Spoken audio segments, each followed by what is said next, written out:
back to the Charter Podcast brought to you by St. Xavier University. I am Ruthie Polinsky along with Alex Shapiro, and we are pleased, honored, excited, thrilled, all the things to have Mark Potash joining us here on the Charter Podcast to help us preview this Lions game. I guess we're sort of previewing this Lions game, but Potsy, we're going to talk mostly about some big picture stuff because there's not a lot of game, I think, to get excited about this weekend. Let me just get your sort of overarching feelings at this juncture in the season. You've covered a lot of Bears teams. You've covered a lot of highs, a lot of lows. Where are you right now? Well, in a similar state, just kind of resigned to another season. That's they always seem like they're one's more disappointing than the other. And we've all looked back now at some of these really disastrous seasons. We go back to 2014, which was an absolute disaster. And somehow this is actually worse than that because the expectations were so great and that everybody thought that they had finally gotten it right. And it could not have been worse. So just more of the same. I'm not sure what else to say anymore at this point. This is just, the Bears are the Bears. And I guess that's the one thing that's kind of been most discouraging is now people who have been through it as many times as maybe not as many times as I have, but so many times now are kind of getting this feeling like, maybe this thing will never get fixed. Maybe they have bigger problems than just this particular team or this particular leadership. And so I'd say discouraged is kind of the tone, I think, of Bears fans and everybody outside of Hallis Hall, just outside of Hallis Hall, not the media room. You kind of touched on it a little bit, but I was curious, where do you think this ranks as an all-time disappointing season? You mentioned 2014. 2019 was obviously disappointing. Then you have, the Dick Duran era was not very good. And I mean, there's been a lot of losing around this team, and there have been a lot of expectations that were not fulfilled. So where do you rank this in terms of all-time disappointing seasons? I can't say I've really analyzed it, so it's kind of hard to say off the top of my head, but I would say I think the Bears have been actually more dysfunctional in the past than they have been, and they've had more bad guys. This team doesn't have really any bad guys, so they've had more less likable teams, no doubt about it. But this is near the top as far as most disappointing because like I said, the expectations were so great. It looked like a year ago, Ryan Poles looked like he was just as good as any Bears GM that they had. He had the great trade for the number one pick. He had DJ Morris coming off a career year. Caleb Williams is the best, prospect for a quarterback in years, and everything looked great. And now look at the year he's had. And I guess that's the other thing is that I've never seen a year, which is really saying a lot, where it's been so clearly that people have failed. In other words, Matt Eberflus fired himself as much as any coach. And I like Matt, and I wished him well, but it didn't work out. But he fired himself as much as any coach I've ever seen with just the way this team responded or didn't respond to him.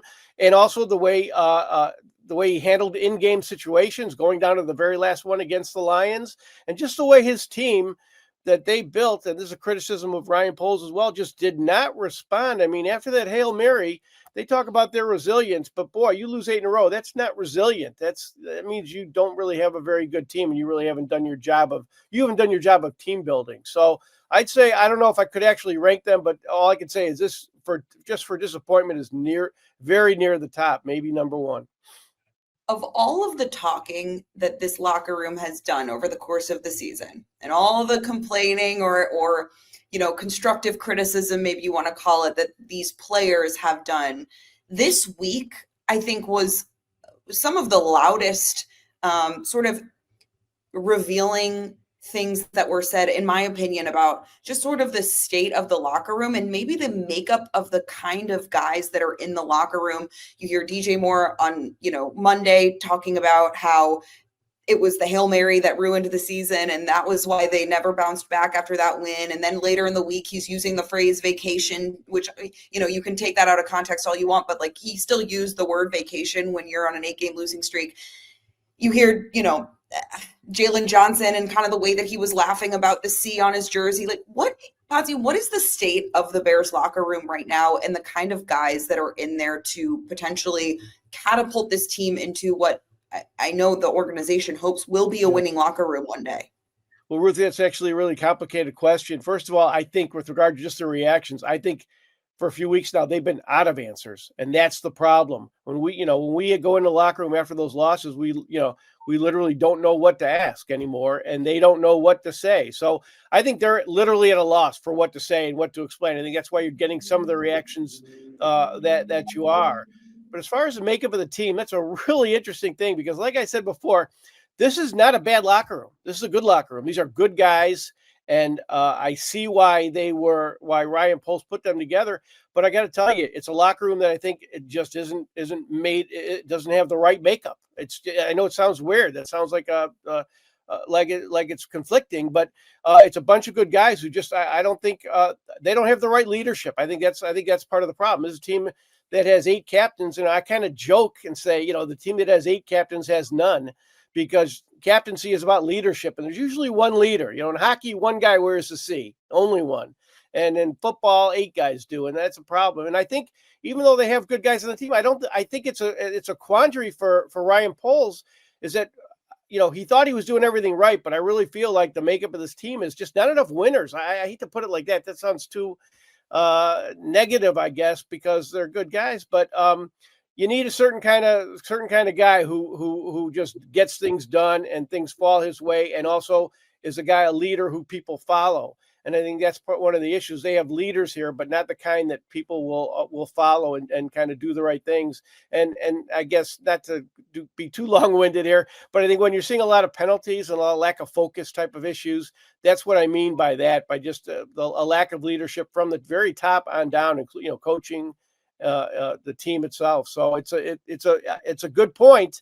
It is a little, like I said, a quandary because I think it's a good group of guys, but it's one of those weird things where a good group of guys isn't really necessarily the absolute right combination. Well, I think that's interesting, Patsy. I'll follow up on that real quick because you talk about not winners, and that sounds harsh, but when you look at the experience of the guys in the locker room, a lot of them haven't won. A lot of them haven't been on teams that know how to win. So when you're looking for sort of that voice or that leader to come out and be like, guys, this is the way we need to behave. This is the way we need to, practice and hold each other accountable. Like they just don't really have the guys in that locker room to do that.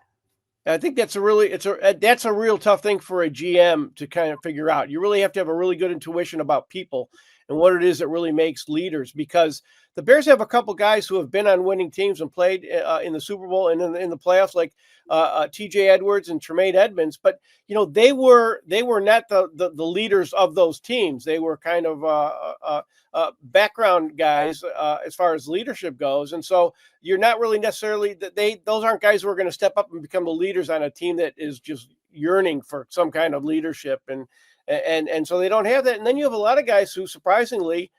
Like DJ Moore, he's never been on a winning team in the NFL. DeMarcus Walker's never been on a winning team in the NFL. And of course, all the Bears guys, Cole Kmet and Jalen Johnson, all those guys, they've never been on winning teams. And so, yeah, they need to find a guy, they need this is a really bad example, but they needed Aaron Rodgers. They need that kind of personality, not quite that kind of personality, but that kind of the guy who's ego driven. I think that's important, is to have guys who are ego driven. And again, Rodgers is a bad example, but there are guys like him who are kind of ego driven, a guy like maybe a Joe Burrow or somebody like that, or Patrick Mahomes, but yet their ego doesn't consume them and doesn't consume the team. And I think that's the kind of makeup you need. But I'll be honest, I wouldn't be very good at finding that. And I think it's very tricky to do. But it's an interest, like I said, going back to the whole idea that this is not a bad locker room, it makes it really difficult. Ryan Poles has to be like wondering, what do I have to do? Because he thinks he's done everything right. I think he thinks he's done everything right, but yet he has a makeup of a team that just can't win. And I think the big proof of that is when you have so many instances, like after the Hail Mary, then after the Arizona game, then after the Patriots game, after the Packers game, and they still can't do it. That's a team that. Like I said, that's a team that's the opposite of resilience, and that's what kind of is troubling, is that they're kind of championing this whole resilience of this team just because they haven't literally quit. And I just think that's a little misplaced quality of a team. Misplaced. It's just overvaluing that kind of thing. Sure. And Posse, I'm curious, what do you think the role of the next Bears head coach plays in all of this? Because in the NFL, you hear all the time they want a player-led locker room. And we've done talking about the personnel, right? The leadership of the guys in that room. Do you think it's important? We've talked about it a lot, about a program leader versus an offensive guy and the value of a dude who commands the front of the room. Where do you think the value is in that for the next head coach? And how important do you think the next head coach is going to be in kind of setting that tone? Or should it be this player-led locker room that the Bears have tried to instill, that every NFL locker room really tries to instill? No, I don't. I think I think the whole point of the season is that you need more than a player-led locker room. I mean, even DJ said it himself. They need somebody to lead this team, from the front as far as a coach. So, but there's, there are a lot of layers to that question, actually. Well, for one, at this point, and this is just my own exasperation, I doubt whether anybody can win here. I mean, I doubt whether Ben Johnson will be in Chicago would be the Ben Johnson in Detroit. I doubt whether Mike Vrabel in Chicago would be the Mike Vrabel he was in Tennessee. I mean, I'm at a loss to find. I'm no longer excited about names and about resumes because I think there's enough evidence that those guys, when they walk into that building, just are not the same guy. So that's one problem. The other thing is, what do you almost have to have a quarterback driven guy. It almost has to be that, but you also have to have a quarterback driven guy who is a leader of men. Well, that's hard to find. How do you know Mike Shanahan is the kind of guy who commands the whole team, or Matt LaFleur or Sean McVay? Those are all quarterback whisperer guys who obviously can run a good offense, and obviously by their success, I'm judging they also command the entire room. Well, those guys wouldn't be the first guys you'd pick to be leader of men, right? When they were hired, nobody really knew that, but they are. And so I'm saying that's such a subtle quality. It's hard to find out. And there's nobody at Hallis Hall who's proven that they have that kind of intuition to judge that kind of thing. They can't even get like the hot guy that we all read about in the papers, and see in the media. So if they can't get that right, asking them to kind of just have that intuition about what makes a Kyle Shanahan, I don't trust them to know that either. So I guess the answer to my question is I don't know. Since you brought him up, Ben Johnson's going to be at Soldier Field this weekend, and I think a lot of Bears fans would be thrilled with that hire for the reasons you were alluding to, and the quarterback driven and the offensive driven, and maybe he can be more of a leader of men than people are alluding to at this moment in time. And maybe that is something that he just hasn't had an opportunity to show yet as an offensive coordinator.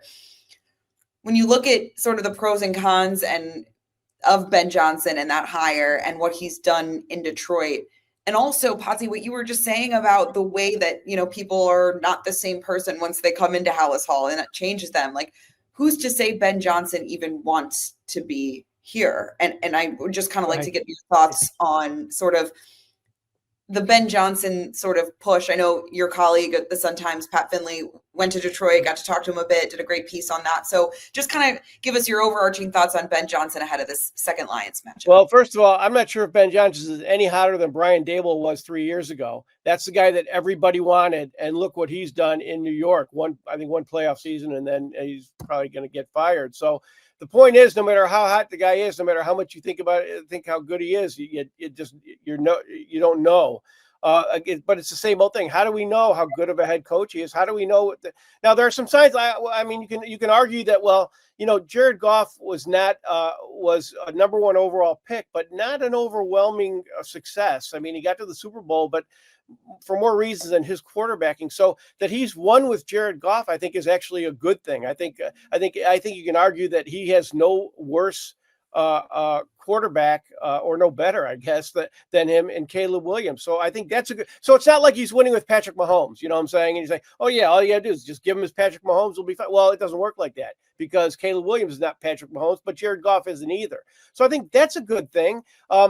But the other thing is, like, one of the reasons they're good is their offensive line is good, and the offensive line with the Bears is bad. In fact, that's one of the symptoms of all their problems. That Ryan Poles, a guy who's an offensive lineman himself, who said, we have the best depth ever, and just totally misjudged his offensive line. How do you know he can win with that offensive line, or how can he make it better? I mean, so you just don't know. So that my thoughts are, yeah, I would like to see them get somebody like Ben Johnson. if for any reason, just to prove that, let's see if the hottest guy, like a litmus test almost, let's see if the hottest guy out there can succeed at Halas Hall. If he can't, then you know you've got a much bigger problem than you ever thought.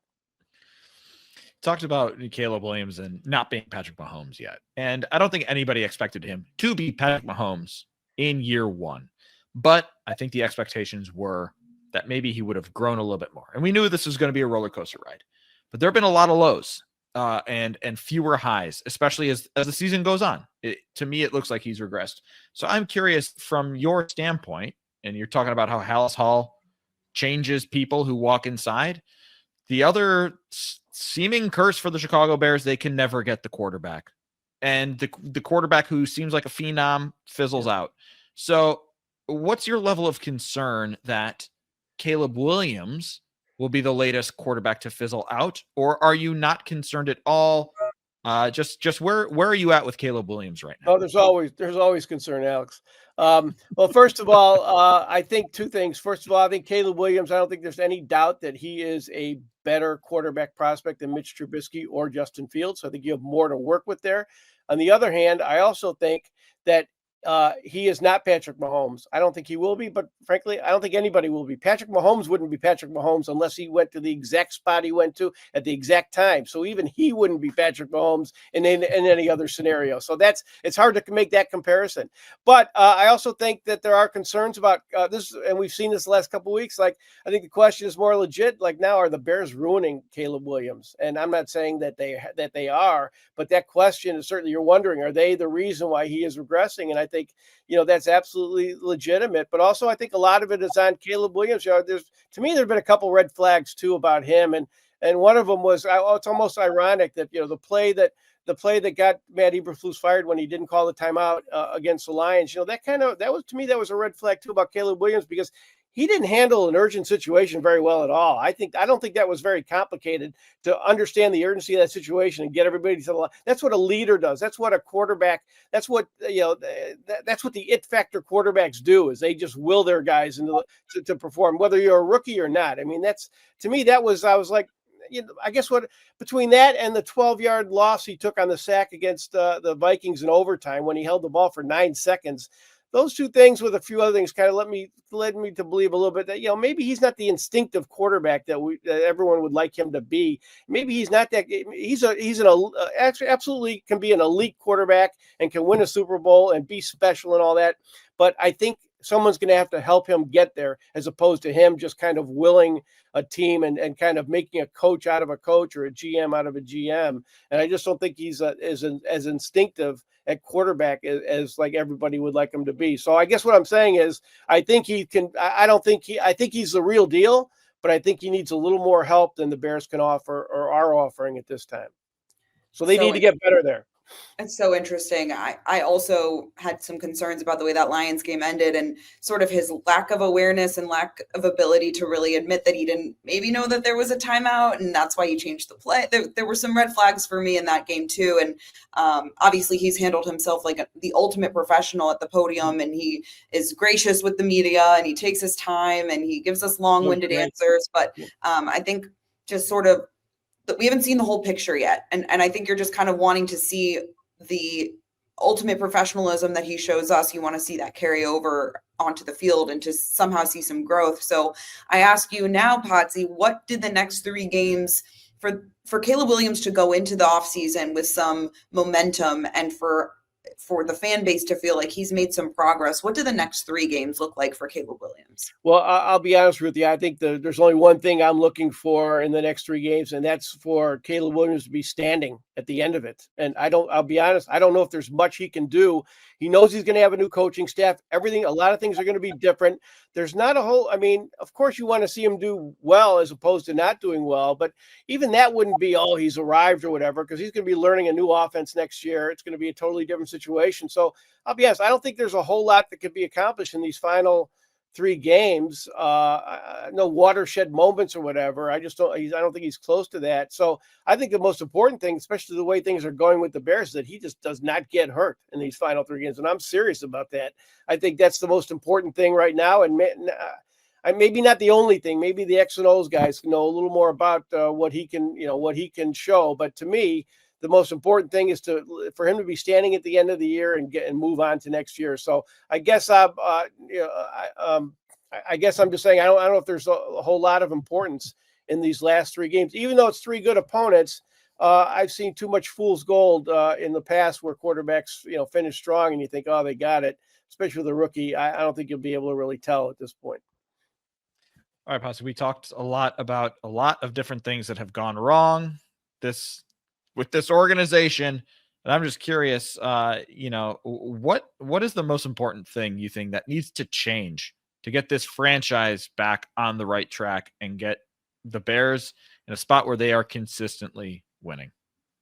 Boy, I wish I knew the answer to that. I mean, it's the same old thing. It starts at the top. And I think they have an issue with ownership that really makes, and people just who make judgments and decisions and hiring, they don't hire well at Hallis Hall. They never have. I just think it makes it really problematic that I think it's problematic that there's an answer to that question, Alex. I think the Bears are in a situation where they're much like the Lions were 3 years ago when they did the same. They had the same situation as it was a historically dysfunctional franchise. It hadn't even won a Super Bowl, hadn't even been to a Super Bowl, hadn't won an NFL championship since '57. They were very much like the Bears. Had concurrent after firing their coach and GM, had concurrent searches for a GM and a coach. Hired the GM, basically gave the GM the coach, and somehow, which is basically what the Bears did, kind of, and somehow they got it right and the Bears got it wrong. Brad Holmes has done a great job of really fortifying and building that offensive and defensive line. I know their defense is hurting now, but in general, they've done a really good job of doing it right by building their offensive defensive line, and they've got the right coach to coach that in Dan Campbell. And I think, frankly, that might have a shorter shelf life than they'd like to think in Detroit. That's just the way it goes with these franchises. But they're living it. They're living a high life now, and they might even win them a Super Bowl or at least get them close. So I guess my point is there's some good fortune. I think it's all a roll of the dice. So to answer your question, I don't think there is any one thing that could happen that you would say, oh, now they'll get it, because they've done everything. They've brought in Ernie Corsi, they brought in Bill Polian, they've tried everything they can. They've hired the hot coordinator. They've brought in the outsider. They've done everything they can, and they always get it wrong because, frankly, I don't think they're very good judgments of good football people and projecting who will be better at their job with the Bears than they were where they came from. So I'm sorry to not answer your question, but that's the best I can come up with, is that there really is no answer to that. If you had the answer, Potsy, you'd be the GM.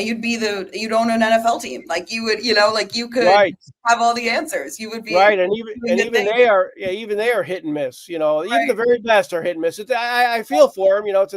It's a tough spot because only one team wins in the NFL. So there's 31 teams that in some way are unhappy about what they're doing or have quote unquote failed.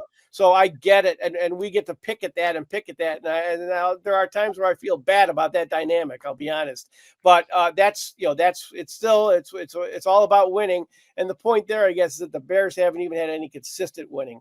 The Bears haven't had 3 winning seasons in a row or 3 playoff seasons in a row since the late '80s under Mike Ditka, and that's an awful long time. That's a long time to really not have any kind of consistency. So really, that's what you're looking for.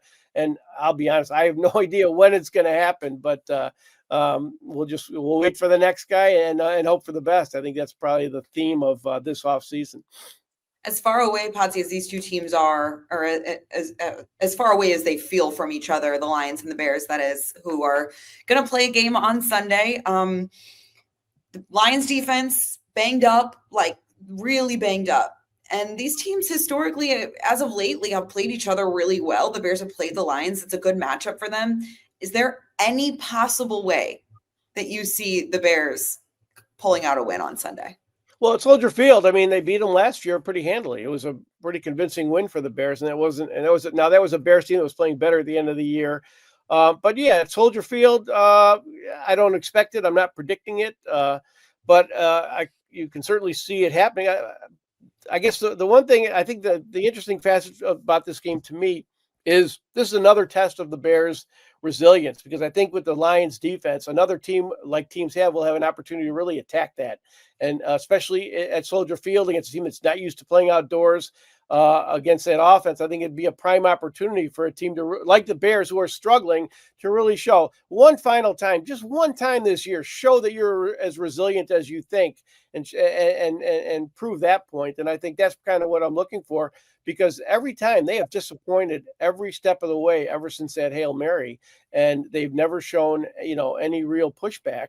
Very, very rarely. So I think at this point, I think the important thing for Bears fans is just, will this team play like a normal NFL team instead of one that's just totally discombobulated and heading down. So it'll be an interesting game. And the Lions, they still have their own flaws. So they're not a sure thing either. So anything could happen on Sunday, especially at Soldier Field, because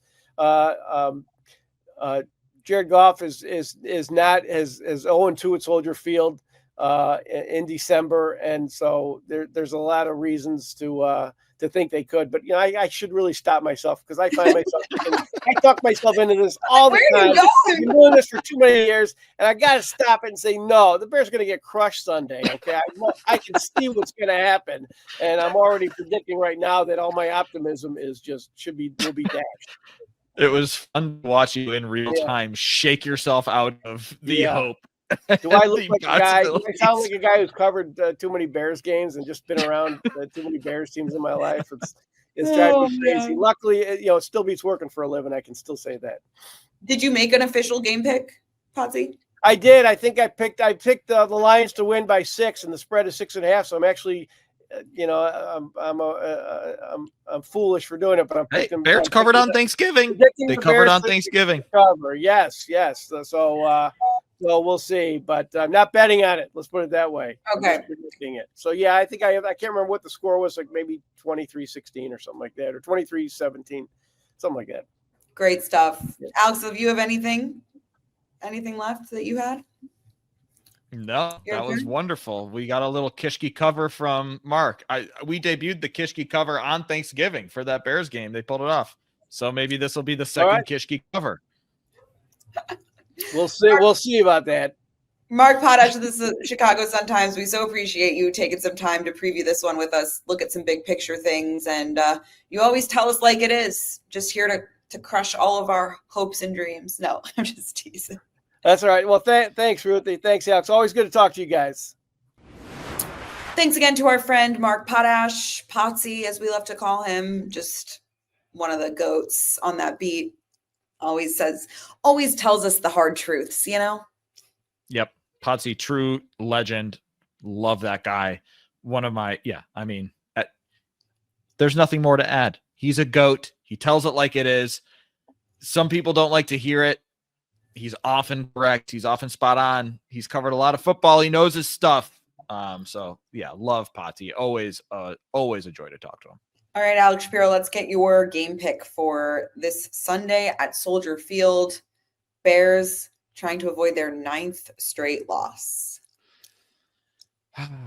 I want to ride with Potsy on the Kishke cover, especially since the first time it did work and the Bears did cover, and the Bears do play the Lions tough, and the Soldier Field of it all of that makes sense.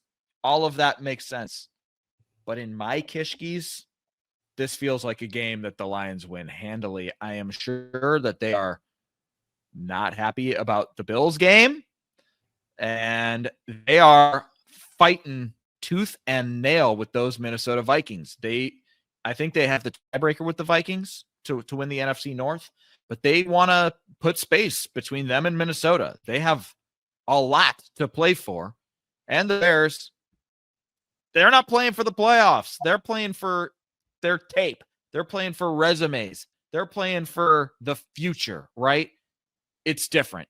It's different when you believe you're a Super Bowl team, and if we lock up this bye or we do this, that, and the other thing, we could be on our way to winning a Super Bowl. To me, that's just going to put the Lions way over the top. So I do not have the Bears covering. I'll say Lions 34, Bears 24? I think the Bears can get some stuff going against the man defense. Like, there's been a lot of talk about the man-to-man coverage. If Cole Kmet just runs routes on those mesh concepts without drawing OPIs, that's a lot of opportunities for explosive plays. I think there's going to be opportunities for explosive plays for DeAndre Swift as a pass catcher. The Bears should be able to gain some yards, score some points, but I think the Lions are just too good. I have the Bears losing 32-16, I believe was my pick for the Big Pro Football Show. Doubled them up. Oh my. I think it could be uglier than that. I have no reason to believe that the Bears offense has figured anything out after 2 walkthroughs this week. I do think that the Bears play the Lions very well, and they have in the past. I just don't see the fight in that locker room right now. And that's where I stand. I think the Lions defense is banged up, which is why the Bears are going to be lucky to score 16 points. But the way that we've seen them look as of late, the last to be outscored 53-0 in the first half, the last 2 games, like, you're not giving me a ton of reasons to have a lot of confidence in the Bears offense figuring things out this week when they didn't really practice. So, and also, Braxton Jones questionable. We'll see how that looks, but the offensive line is in shambles. And it feels like the locker room is a little bit checked out. So I am going with that. Bears lose to the Lions 32-16. And something we haven't really talked about, Alex, is that the Lions, not only are they mad about what happened in the Bills game, but they're tied at the top of the division, same record as the Vikings. The Vikings are coming for that. So I believe that the Lions have, you talk about resilience, Potsy was talking about sort of the Bears sort of sarcastic resilience. I think the Lions actually are very resilient, and despite being banged up, they're going to come out angry. They're going to come out hungry. Dan Campbell said on, one of his radio shows this week, they needed that loss. That was something that they welcomed because it's going to make them better. And I think it's going to be a tough go for the Bears on Sunday. They need to be reminded of the molded bread that they subsisted on. We've eaten filet mignon, but we used to subsist on molded bread in Detroit, says Dan Campbell.